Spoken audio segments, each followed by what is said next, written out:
Start with the introduction. And yeah, we're with Project Healing Waters tonight. And you already knew that, but I'm Al Beatty anyway. And tonight, the co-pilot is Gretchen. She'll be taking care of all of the studio work while I try to tie a fly. The recipe is kind of hodgepodge because it's actually representing stuff that we put into three flies. I've got the potential of tying three flies. I have a disaster over here. It isn't a real supply of materials. It's just a disaster. So I'm going to start right here, start moving stuff over. Hackle. Okay, it's brown hackle, and it's a size for the hook that I'll be tying tonight, which is a size 8. I'll be using a strip of foam rubber. There it is. It's going over to the vise as well. I've got a couple of pieces of poly yarn. I'm just going to set them off to the side right here. So one of the things you'll find about poly yarn is if you get any stray hair fibers or underfur, it likes to stick to that. So I'm going to leave that off to the side here so it doesn't make a mess. And we've got the static guard. We've already sprayed everything down with static, and I have floss and thread. And we have a surprise material, and we'll get to that here in just a minute. Now we're going to take a look at a standard humpy, and if I get time, we'll tie a standard humpy. This is just a hair wing humpy. We've tied thousands of them for fly shops all over the country, and that's what it looks like. Now I want you to notice, now here is one of the really super easy ones we're going to tie tonight. And darn if it doesn't look pretty similar. Let's see, we'll put that guy there and that guy there. And you know what? The fish don't know the difference. And as a working guide, I didn't use the hair ones. I use these right here because that doggone poly yarn that we're going to be using for the fly never gets wet. It'll get soaked up a little bit, one back cast, and it's totally dried out. And then the last one we'll do is the other really easy guy. And it's a royal, kind of a royal humpy, and but it's got a foam back on it. And that's not in the book, but one similar to it is. Anyhow, we're going to start by getting our floss out. I want you to notice that I have my floss stored under a O-ring. That's so it doesn't come unthreaded. I can't tell you, and all the shows that Gretchen and I have traveled to over the years, something about getting on a plane makes all of your bobbins come unthreaded. Just drives you nuts. You get to a show and you got to thread everything. All right, now I am going to start with the poly humpy. And then with that fly, we start in the middle of the hook and wrap to the bend and back almost to the starting point. And when I say almost to the starting point, we want to talk about that. The humpy is a fly like a lot of flies. It will creep forward on the hook if given the chance. And how do you have your materials creep forward on the hook? Well, I want you to notice where I stopped that thread right there. I didn't quite go back to my starting point. And you're going to see why here in just a minute. I'm just going to leave that right there. And go over to the materials, and I'll get out my moose body here, and it's hidden back here under all this other junk that I've got. I'll just get that out. Pull it up, cut it off, and I'll just move over to the vise and clean out the underfur. All right. In fact, when I move my finger rapidly up and down through the butt ends while holding onto the very tips of the hair, it nurses the fuzz out of here out and the short fibers out rapidly. If I go one direction only, or if I just pull and try to stroke it out, I'm building up static electricity. And that's one of the reasons I use static guard, is to get rid of static electricity. You guys in Texas, where it's more humid than it is here in Idaho, you probably don't have to worry about static electricity, but it's a real pain in the neck in this part of the world. Well, I don't want to get dirt and crap all over my camera. So I'm going to move off camera for just a moment and over the waist bend. So I'll be right back. Okay, and now it's all cleaned out. And we'll get a hair stacker here. And my hair stacker is a homemade one. I've had this for 40 years. This one and 23 more just like it. And it's made out of a shotgun shell base, a half-inch copper nipple, and a chapstick tube. That's been with him longer than me. Oh yeah, we've been together 40 plus years. Anyway, I've stacked my hair and I'm getting ready to tie on the tail.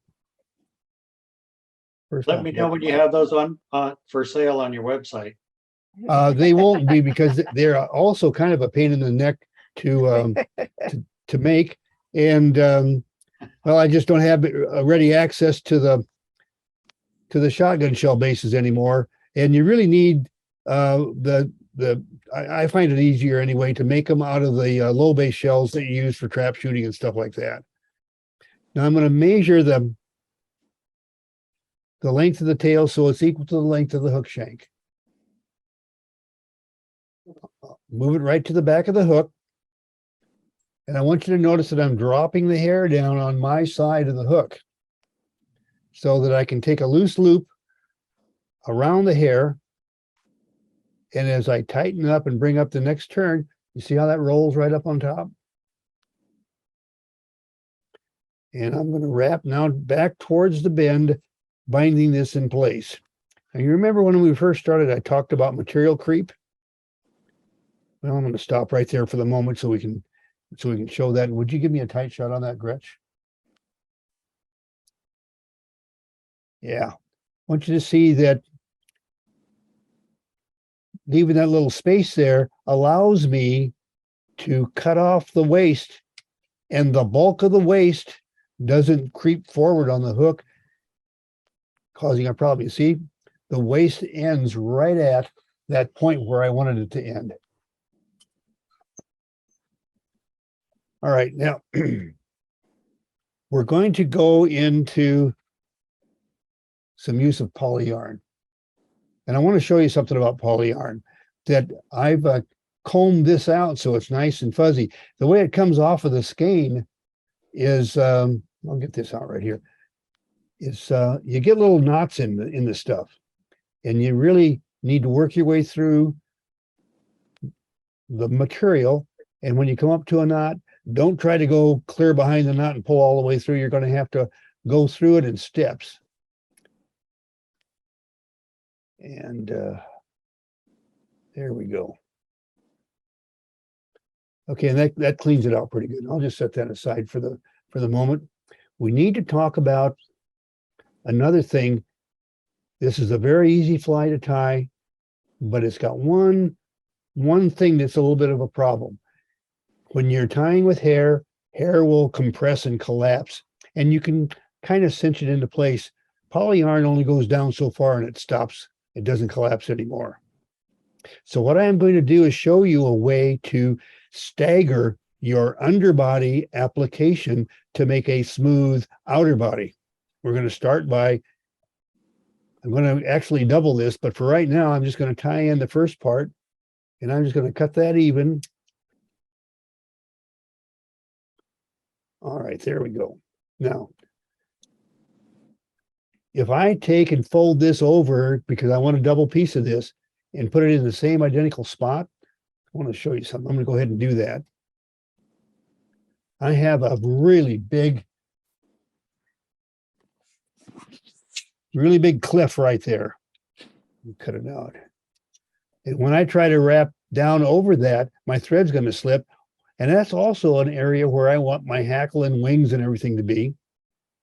And what's going to happen is that cliff is just going to make it impossible to wrap hackle over it. So what we're going to do is build in a tapered application so that we don't have a cliff to deal with. So I want you to notice that I'm not putting it there. I'm moving back a little ways so that it's put on in 2 stages. Now, what I'm going to do is just wrap back to the very back of the hook. Now I'm going to come down the front here, and the tapered underbody allows it to slope to the wing position. Just like that. Now what we're going to do is pull that over. And it doesn't make any difference if you're tying a hair humpy or a poly humpy. There's one rule about forming the hump. I got a pretty firm and nice hump there. It's not quite as tight as it could be. The rule is whether you're forming the hump out of hair or yarn or anything, you can't pull it tight. You cannot pull it tight. You have to push it tight. Relax the thread, push right here, slide forward, tighten up. That one maneuver right there is the difference between a puffed up, poorly done. I'll tie one.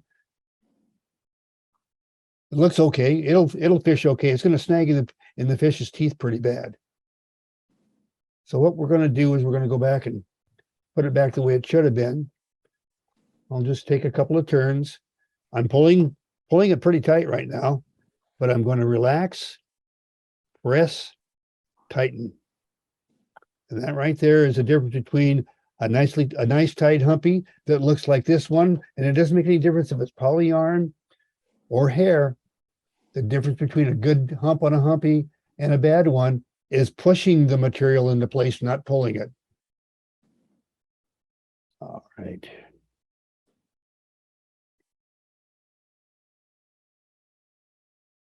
Okay, right there. Now, what I'm going to do at this point is I'm just going to trim off some of this. I'm going to trim it long because I'm going to want to cut it a little bit later. But for right now, I just want to kind of get that cut off. And I'm going to switch now from floss to thread because the floss is really nice for building up the body, but it's also going to build up too big of a head for me. So I'll just tie that on. I have the same color thread here. We'll just switch to that. Now, if I were tying a fly for my own fishing, I would not divide the wings, but I'm supposed to at least make an attempt to tie something that looks pretty much like the original. So I'll go ahead and divide the wings. But I would normally just leave them like that for my own fishing. Okay, let's just crisscross between just as if we were tying with hair. Just like that. And now I'm going to take a couple of turns around the near side wing, called posting the wing.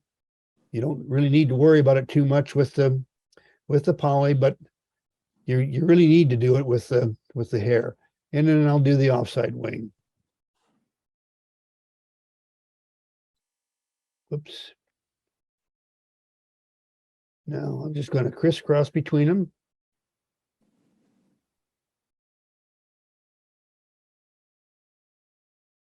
Okay, and there we go. And we're getting close to where we need to be. Now I'm going to cut my wings to the length that I want them to be. One of the things that you don't want to do is if you pull up and then cut it to the length that you want it to be, I want you to notice, see how that springs back?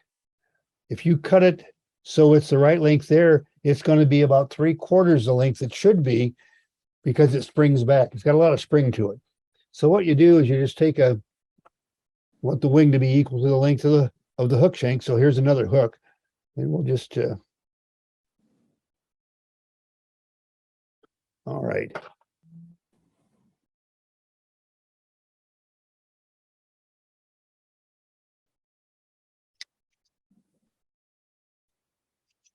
Okay, that looks pretty good. And I'll get out a hackle. And tonight I'm going to probably show you a couple of ways to hackle any hair wing fly. Tonight I'm just going to put on a heavily dressed hackle like we do for just about every hair wing fly or poly wing fly that we fish in the Rocky Mountain West. It's pretty heavily hackled. Our friends from the East tend to hackle their flies a little bit less, a little bit sparser than we do in the West. We claim it's because of our water conditions in the west being a lot rougher. And quite frankly, I don't believe that. I think they got some pretty tough water in the east as well. I want you to notice that I'm starting to wrap my hackle at the front of the fly, because I'm going to actually make two passes of hackle. The first one goes from front to back, working my way back towards the wings. And right there at the wings, I don't want to cross under yet. I want to do one turn tight against the front of those wings. And now we'll come to the behind the wing. And another turn. And now I'm going to anchor that hackle in place and squiggle, if there is such a word. Anyway, squiggle my thread forward to the front. Is there such a word, Gretchen? Of course. Okay, I just made it up. That's You said it, it's gotta be a word. therefore it must be a word, right? That's right. Okay, good. Now we're just going to go ahead and finish wrapping the second hackle out of the first hackle. One of the neat things about Whiting Farms hackle and a lot of other genetic hackles that we have to work with today is we can tie several flies out of the same feather. And I remember tying these back in the 70s and early 80s when all we had was India hackle, and we were putting 5 and 6 feathers on every fly. It was just an absolute pain. And that's a whole another process there on how to get a good looking fly with 6 hackles. But anyway, what we're going to do now is I've anchored that in place. I'm going to wrap a thread head and a jam knot all at the same time.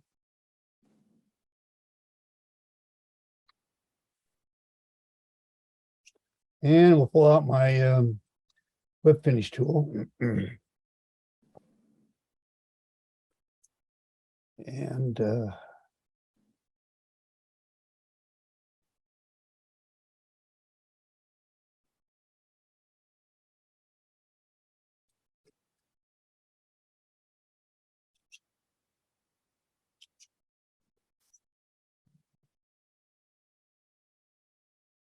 I knew there was something wrong.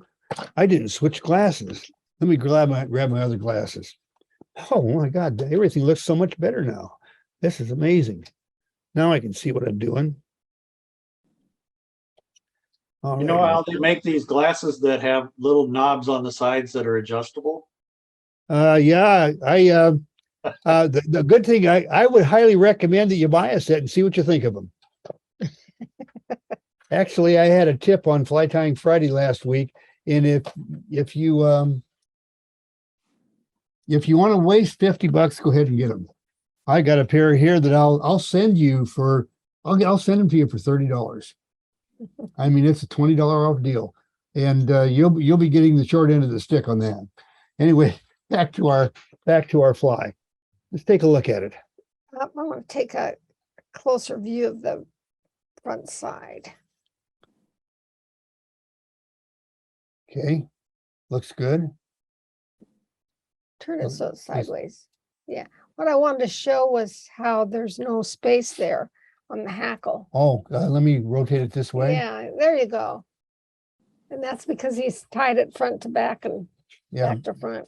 and that fills in the gap. A lot of times there's a gap right here where I'm pointing with my scissors right now, under the wing, when you wrap the hackles from the same direction.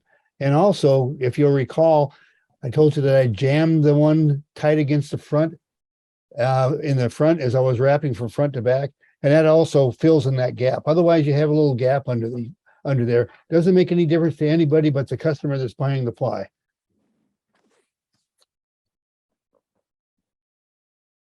Anyway, any questions before we move on to one that's even a little bit easier?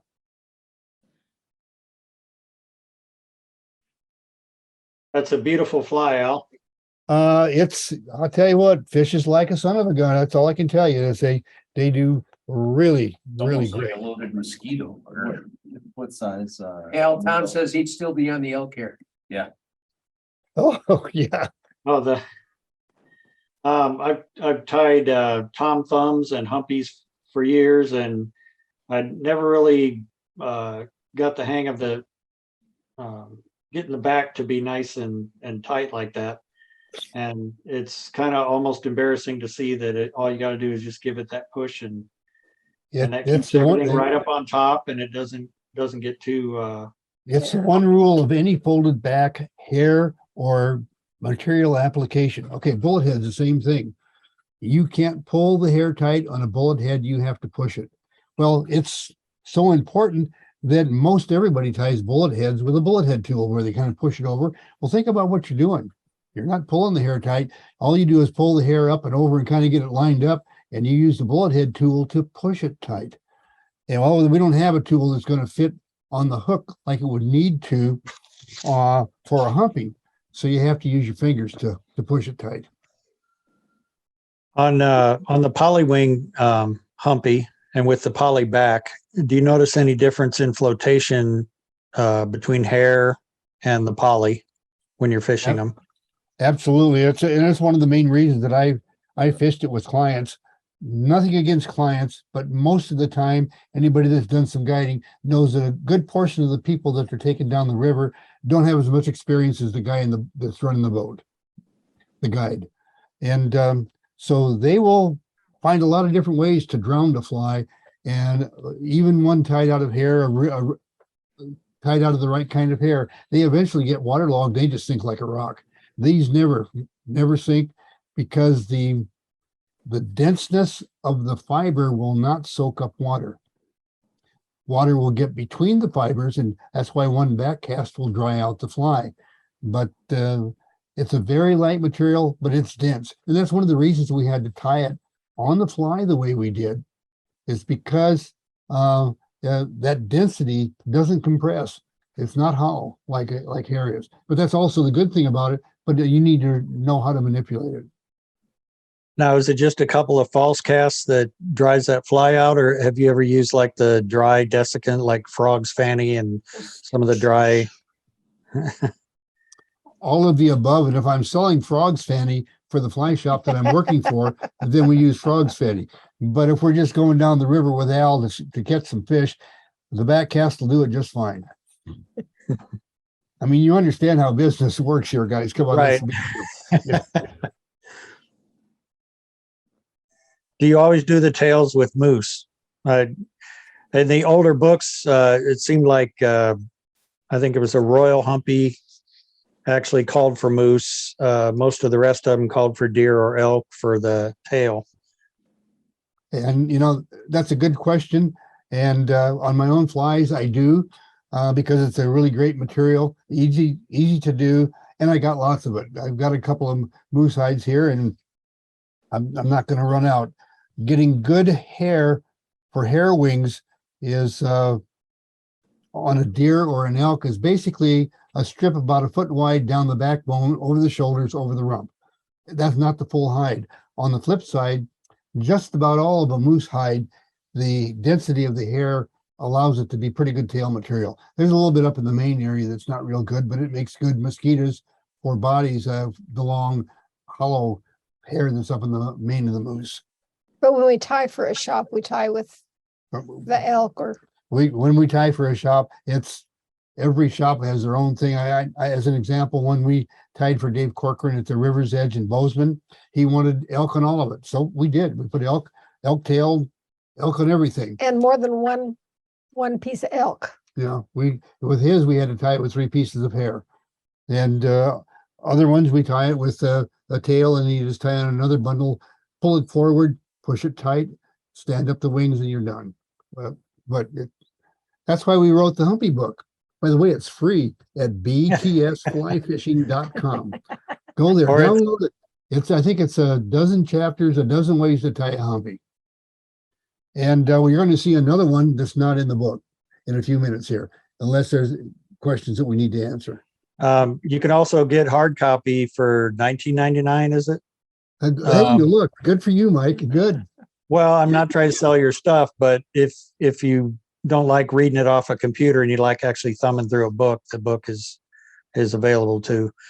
I wanted to ask, it seems like red and yellow are probably the two most common humpy styles or whatever.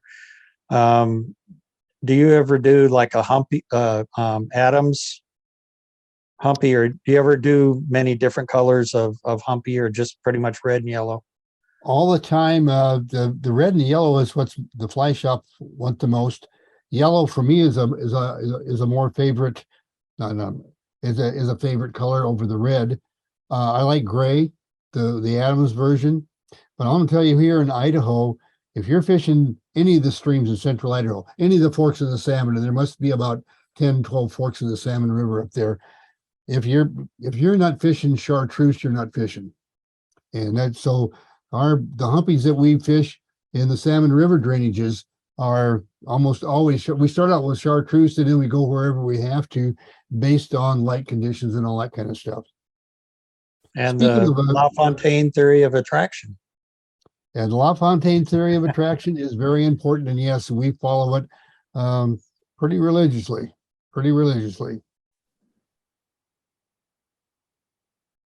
Get to work. Is it time to go to work? Okay, it sure is. Well, put me back on the vice, Gretch. Let's get this guy out of here. Set him aside.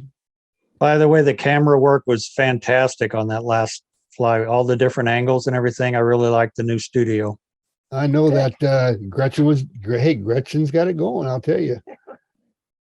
I was looking today, I was setting up for tonight and then for tomorrow night because we don't have another gig tomorrow night.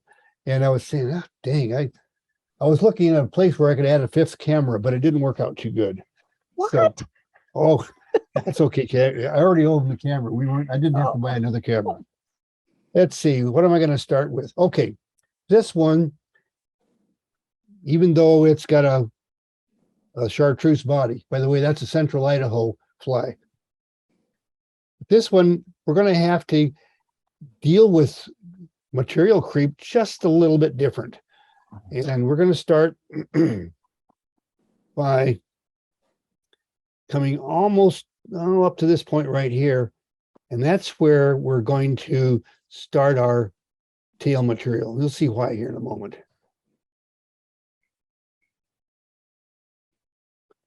And I don't really care about material creep. And I'll show you why here in a minute. So I'll just take it back almost to the beginning. Let's trim off that. And we'll go over and get a bundle of moose. Pull that up here.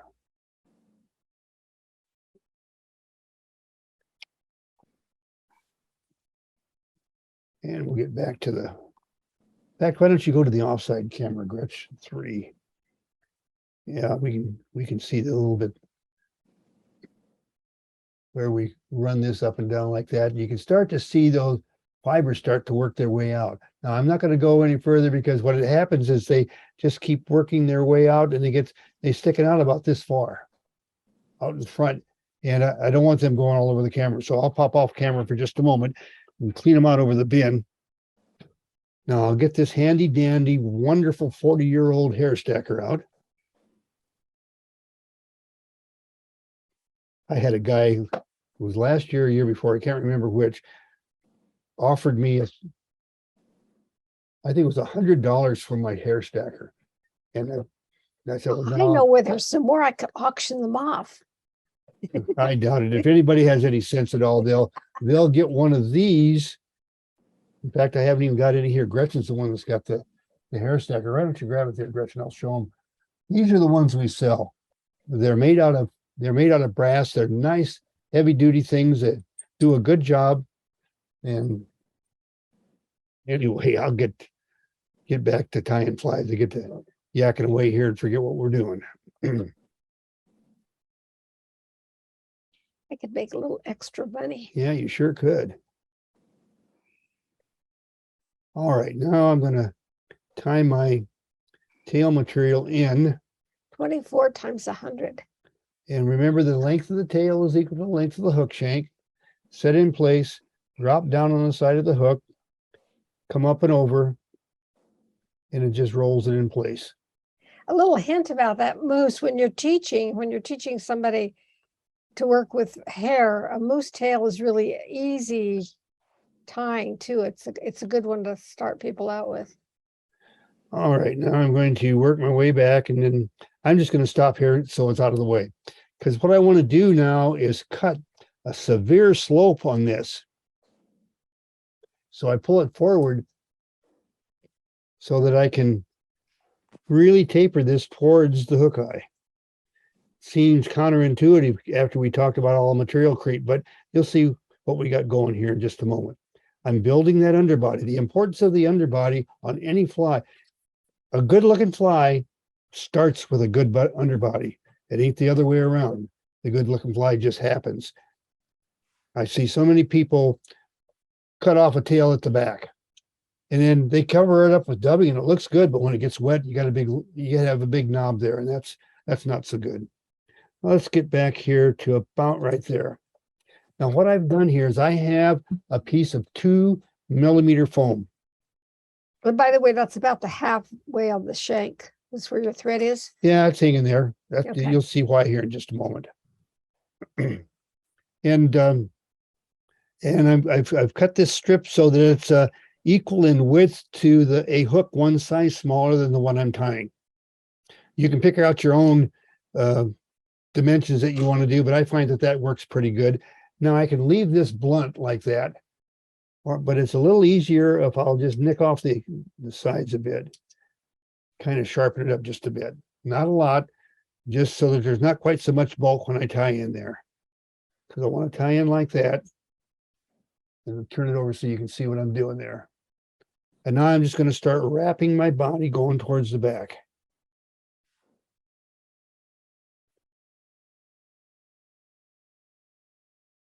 And I'm really having to jam the thread tight up against that. See how it's kind of puffing that up? Well, I'm actually collapsing the floatability, if you will, of the parts that I'm tying to the hook. But foam has a tendency to slip around the hook, so you really bind it in place. And then the flotation is going to come from the part that's exposed. Keep checking so I don't stop wrapping before I get to the back of the hook. Whoops. Snagged the floss. That's not good. But I might be able to salvage it before it breaks. Okay. Looks like that's going to be fine. Now, what I'm going to do is something that I hadn't planned on doing, but I'm going to come forward like this, double back over, and get rid of that frayed bad piece of floss that I just created for myself by nicking the point. Now I'm going to bring in a surprise material, a secret material. This is going to be a royal humpy type of a fly. And a royal wolf, a royal humpy, whatever, whether you're doing with poly yarn or with hair, we always tie on the white wings with white thread. Nothing looks worse in our estimation than a really nice looking royal wolf tied with red thread and red crisscrosses between the wings. We are going to attach our thread. I grabbed the wrong thread here. I need white thread, and that was clear. There we go. Here's the white. All right. We're just going to wrap in to our wing mount position, which is right about there. And I'm not quite sure. I better measure it. Well, what's the measurement? Well, let's grab one of these hooks. Okay, I want the wing to be back just a little bit further. There we go. And you notice I just used the gap of the hook.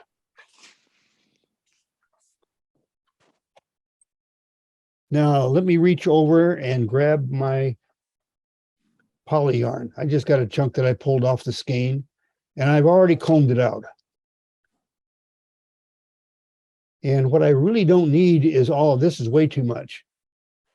This is probably enough for this is a size 8 fly that I'm tying. It's probably enough for a 4. So what I'm going to do is take my bodkin and get rid of some of it. And I'll set that one aside. And I'm not putting my fingers in water. You can figure out what I'm doing to moisten them, and we'll just go from there. What I'm doing now is just moistening the material a little bit so I can tie it on the hook.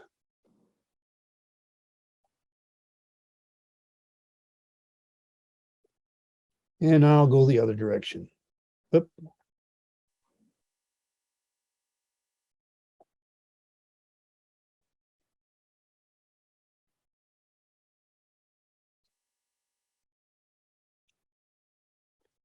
Okay, that's looking pretty good. Crisscross a couple more times.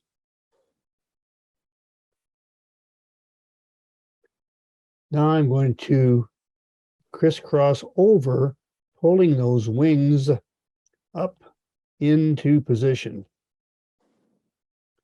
so that we have a divided wing that looks kind of like, So what you're Yes. doing is putting pressure kind of on the front part of that. Yep. And all that does is keeps it from, it was laying flat across the hook, and I had to just kind of put some pressure on the sides of the bundles, if you will, to get them to come up in the V shape like you see right there. Now, I want to cut these to length, and remember, we pull them up, we relax to cut them off. There we go. Now I'm going to tie off my white thread.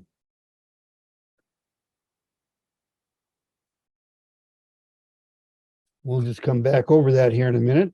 And I'm going to wrap my floss body back forward.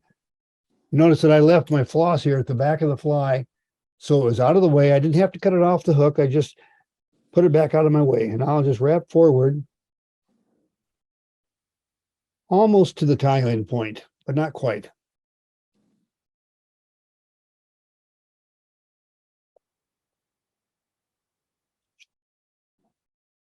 And I'll pull my hump over. And this doesn't, Mike, you don't have to worry about pushing on it there. You can if you want. I've done it so much, I do it by habit. But let's see, I make sure that I get this set just right. Okay.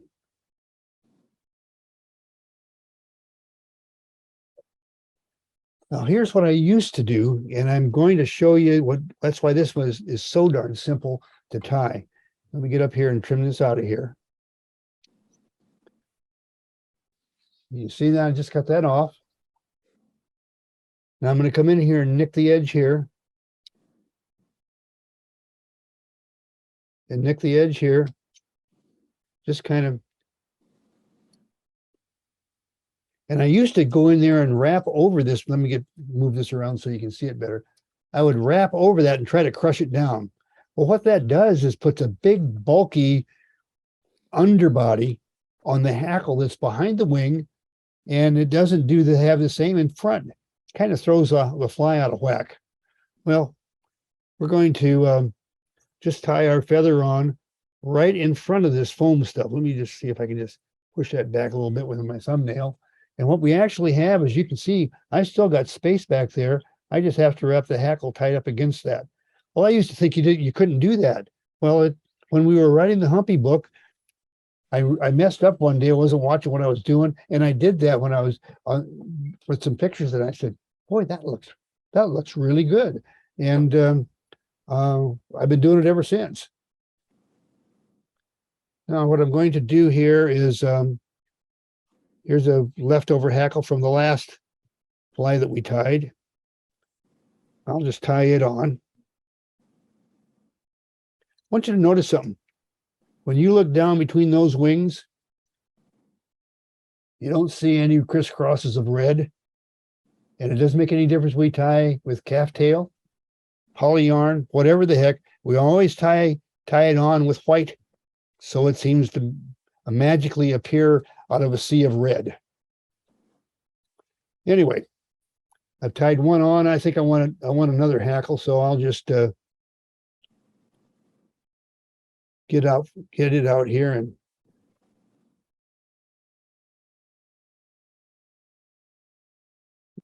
tie it on as well.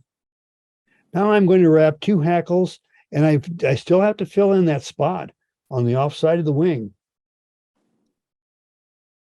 But it's not near the problem that it was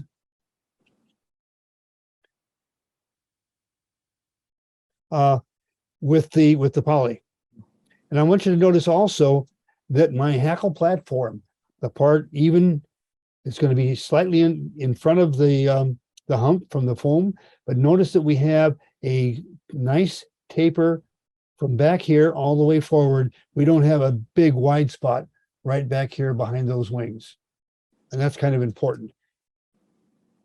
Now, I want you to notice also that I didn't take my thread all the way forward. You'll see why here in just a minute. Let's wrap a couple of turns here behind. This is what I didn't know for years and years, is that you can wrap. I used to think, well, that was all jammed up tight against those wings and you couldn't wrap the hackle in there. Well, actually you can. Now I'm going to wrap my first turn in front, and I want you to notice how I'm pulling back so really hard so that I get that jammed up against those wings. Now I'm going to take another turn behind, and then I'm just going to go ahead and wrap forward.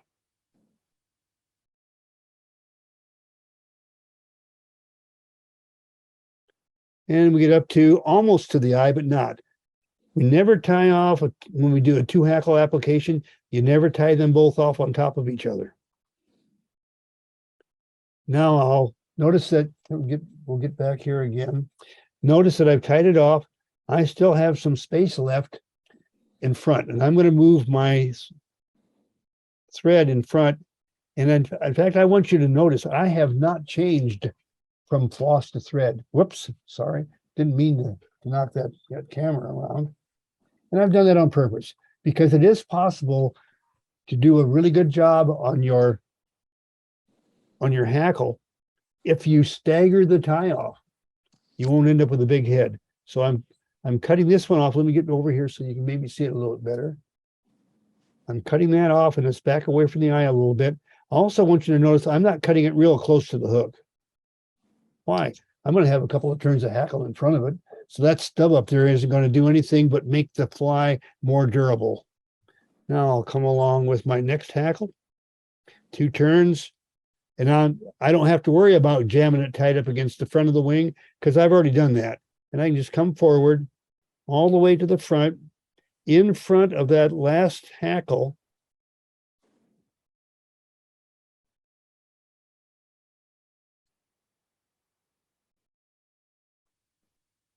And we'll take one more turn.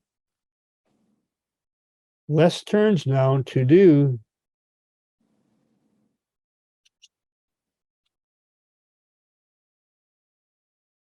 Because I'm using floss. And I'm just going to pull this back here and let it hang here for a minute while I trim away my waist. Prepare to do a whip finish. I've got a loose bobbin here. Darn thing doesn't want to hold the thread there. There we go.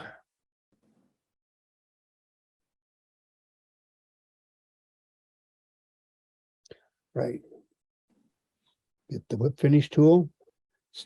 Whip finishes always start at the back of the head and work their way forward.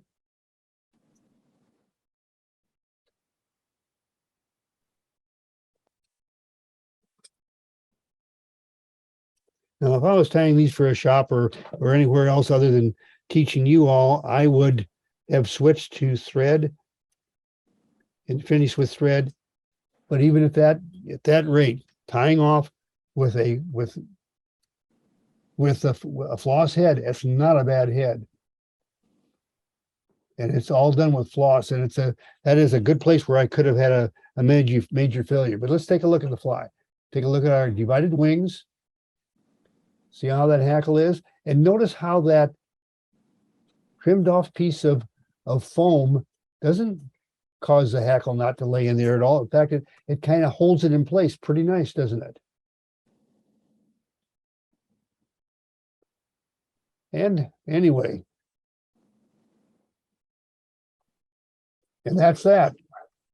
And now it's time for questions again. No questions. Oh dear. They all went away. They went away. I'd like to make a quick comment. I think the doubling back on the floss to repair nicking it on the point of the hook. Yeah. I think that was an outstanding tip. That right there.